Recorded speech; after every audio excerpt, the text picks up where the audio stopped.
We have all been there. You dropped your phone and your screen shatters. Or you were playing a game like Counter-Strike and after a very close game the enemy team comes in with the GG East game.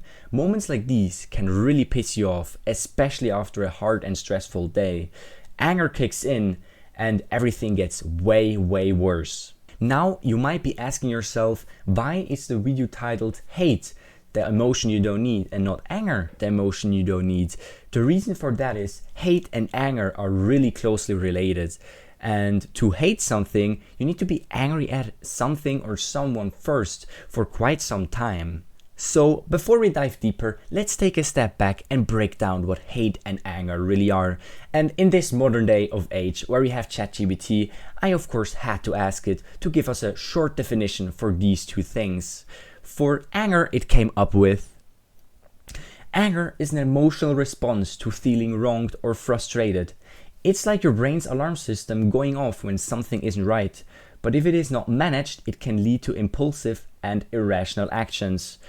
And for hate, it came up with: hate is a deeper, more intense form of anger that sticks around over time.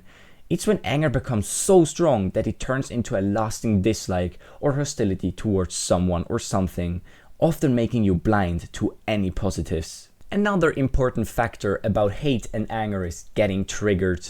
Getting triggered is when someone is pushing a few too many buttons about something that you are insecure about, like the bad game you were just having, or maybe your nose and you hear a few too many jokes about it and you get angry and frustrated.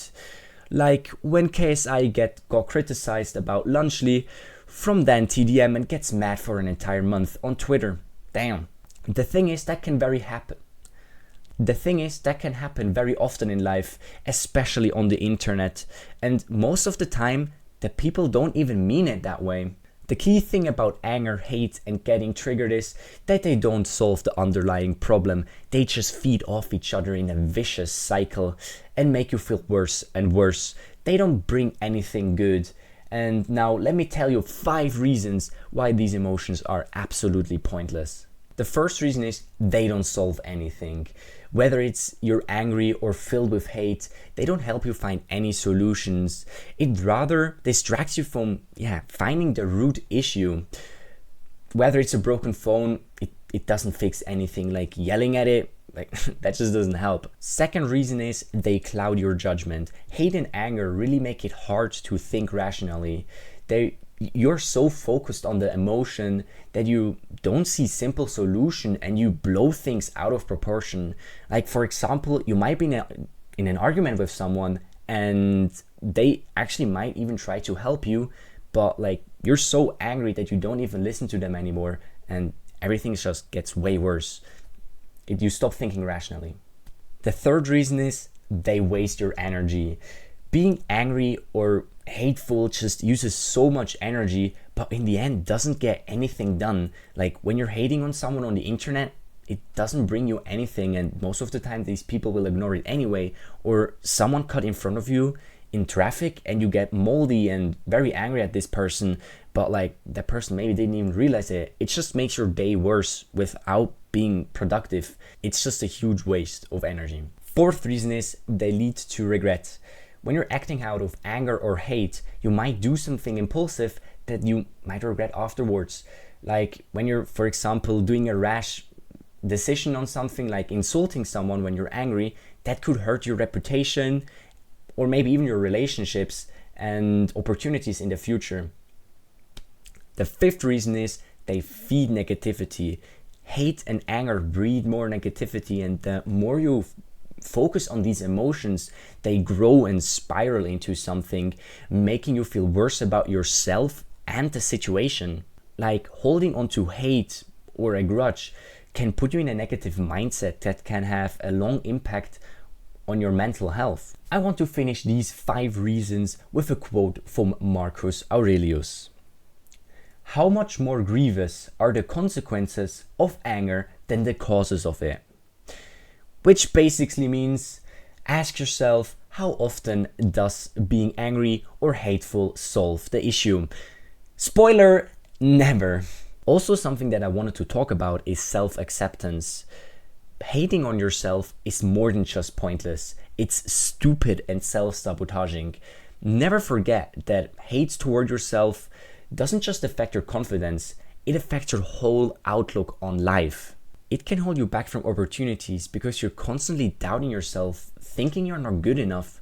I know that it's not always easy, especially with things you can't change, like your appearance, but shooting yourself down with negativity is definitely not the way forward. Instead of focusing on the things you don't like, start focusing on the things that you can change and improve. And for the things you can't change, learning to accept them can really free you from stress and negativity. We all have things that we'd like to improve, but remember that you're not defined by these flaws. We all can work on being the best version of ourselves without negativity holding us back. Now that we've gone over why I think hate and anger are pointless and why self-acceptance is so important, you might be asking yourself, what can I do to improve my management of my anger? Well, let me share you a little story on how I started to realize how pointless anger really is. It all started about 3 years ago when I was playing Dead by Daylight. Yeah, this all started with a video game, of course. Anyways, for the people that know this game, Dead by Daylight, you might know that the community is really toxic, and a friend of mine that I was playing with found a guide called How to Not Be Angry. This guide is surprisingly good. Yeah, it's more focused towards Dead by Daylight, but everything in there can be applied to pretty much any game and also some scenarios in real life. So we started reading through the guide and it hit me. The writer made it clear that anger doesn't solve anything, especially in situations like video games where so much is out of your control. The key takeaway was simple but powerful. Focus on what you can control and let go of everything else.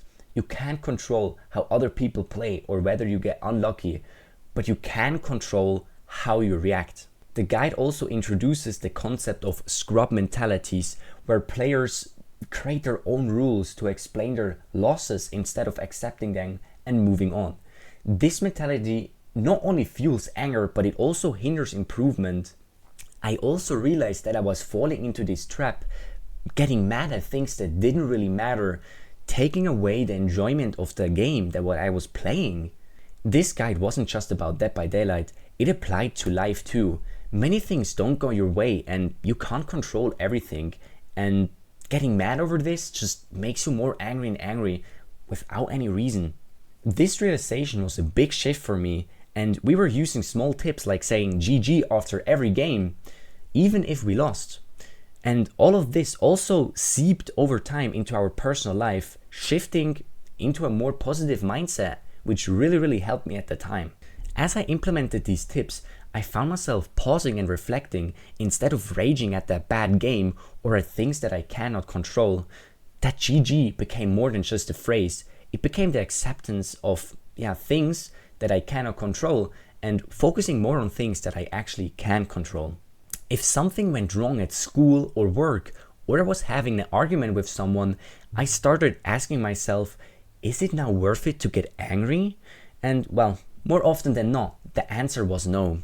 This mindset I was building up to, which low-key mirrors Stoicism, helped me stay grounded. And funny thing is, back at the time I didn't even know what Stoicism is, but reflecting back to it, it's clearly what I was practicing.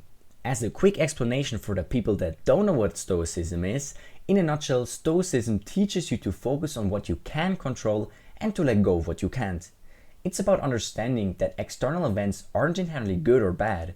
It's our reaction to them. And that's exactly what I was doing, learning to control my reactions and not letting anger control me. Now I want you guys to know why I'm calling hate and anger pointless and not useless.